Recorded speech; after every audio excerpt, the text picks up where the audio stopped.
మంటికి పట్ట పొట్టి పడకావు రారా నువ్వు బయటికి వెళ్ళు నీ కంటికి కండ ఓ దిక్కు చీరలు అంచుతావు పడకావు ఓ దిక్కు ఇవి పంచుతావు అది ఇస్తున్నా నేను ఏమది రైతు బంధు ఇస్తున్నట్టు ఏడిచినా పడకావు నువ్వు మళ్ళీ మహిళల ప్రభుత్వం అంటా ఉంటాడు మహిళలు అంటావు మహిళలు ఏడుకలు తెస్తున్నావురా సింగ నీ దిక్కు 4 రోజుల 4 మనుషులను పెట్టుకొని నువ్వు మాట్లాడతావు సింగ నువ్వు రారా చూద్దాం నీ దమ్ముంటే నువ్వు రా బయటికి వెళ్ళు నీ అన్నదమ్ములకేమో 30 ఎకరాలు కట్టిస్తావు కుంటల్లా ఇది కుంటన్నారా బాడక ఇది ఐలాపురం పుట్టు పునాది ఇది కరెక్ట్ గా ఉన్నది ఊరు. ఎన్ని రోజుల నుంచి ఉంటారమ్మ ఇక్కడ మీరు? ఇక్కడ నేను పుట్టింది ఇదే ఊరు, పెరిగింది ఇదే ఊరు, నా పెళ్ళైంది ఇదే ఊరు. ఇదే ఊరు నా తాత ముని తాతలు 5, 6, 10 తరాల నుంచి నడుస్తుంది ఇది. మరి ఇప్పుడు కూల కొడతాం అంటారు, ఏంది మీ పరిస్థితి? ఎట్లా కూల కొడతారు? ఆ బండుకోవాలి నరకతాం కూల కొడితే.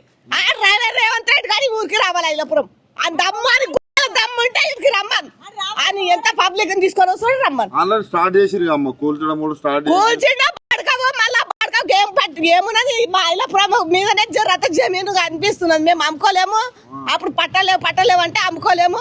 మాది ఉన్నది కాబట్టి వాడు అట్లా చేస్తున్నాడు. వాడు రేవంత్ గారు రావాలి, మేము అప్పుడు మాట్లాడాలి పడకావుతో. రేవంత్ గారు పడకావు రావాలి. ఈ ఎన్ని గంటలకు వచ్చిరమ్మా వీళ్ళు పోలీసులు? ఇప్పుడు ఎన్ని గంటలకు వచ్చినా మేము దేశకల్లే కూల కొట్టేస్తుర్రా. మళ్ళీ మహిళలు కోటేశ్వరాలు చేస్తాం. ఏం చేస్తాడా కోటేశ్వరాలను చేస్తాడా వాడు అట్లా కోటేశ్వర అవుతాడు. ఆడు బంగారంతో చీరలు వేసి కట్టుకుంటాడు, మేమేమో పట్టు పలకలు కట్టుకొని తిరుగుతాం. ఇంత కోపం వస్తుంది నరుకుతా అంటున్నా కదా నేను. ఇప్పుడు నాకు ఒక్క మాట ఎవరిని అనలేదు. ఇప్పుడు నరుకుతాను. ఎందుక మేము ఇంత కష్టపడితే మమ్మల్ని ఇంత నష్టం చేసా. ఇప్పుడు మమ్మల్ని బాగుపడే చెట్టు పెద్దోనే గూల కొడుతుంది నువ్వు. వాడిని చంపినట్ట మమ్మల్ని చంపవాడు ఏం తెలుసురా నీకు? మమ్మల్ని చంపడాడు ఏమి? ఆడ ఇంటికి మా ఊరికి పెద్ద మనిషి ఈయన. ఆయననే మమ్మల్ని ఆయన మంచి దొరవాడు. కేసీఆర్ దొర అంటున్నాడు. దొర అంటే దొర.